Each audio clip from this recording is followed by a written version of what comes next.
Ron, I want to ask about another article you wrote.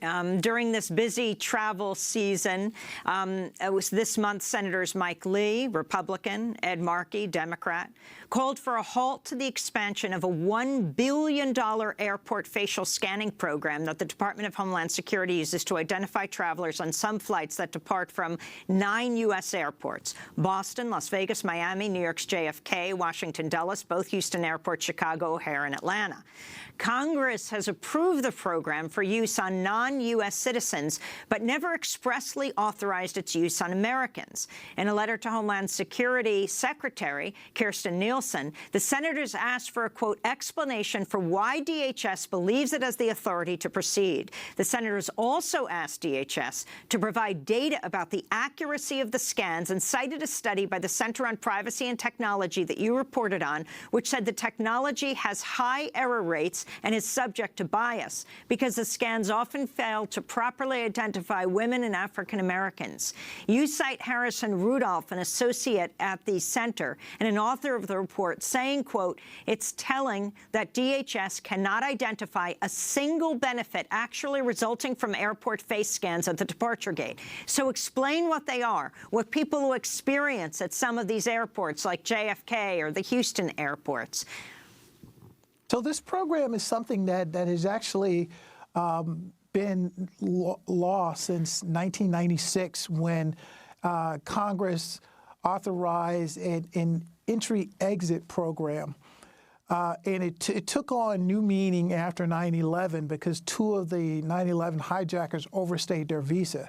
So this program is to identify when people leave this country.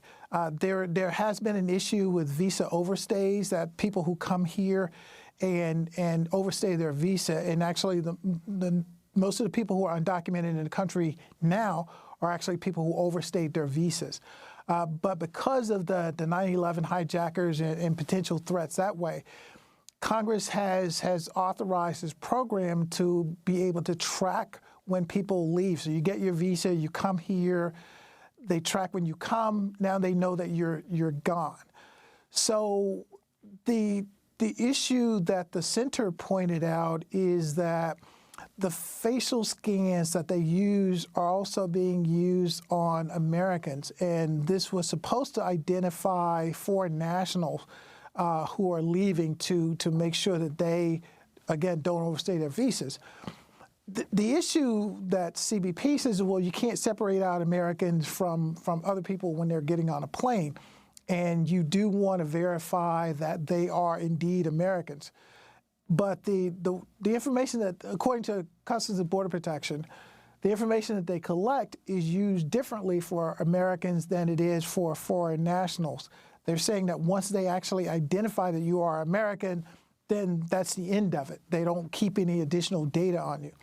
But what the center says in the report that you referenced is that, well, Congress never authorized them to actually do facial scanning of American citizens, and there has not been any, they have not gone through a rulemaking process laying out what they do with this data, and that's the real issue there, that there has not been any rulemaking on this. So they don't know what CBP actually does with this information that they collect.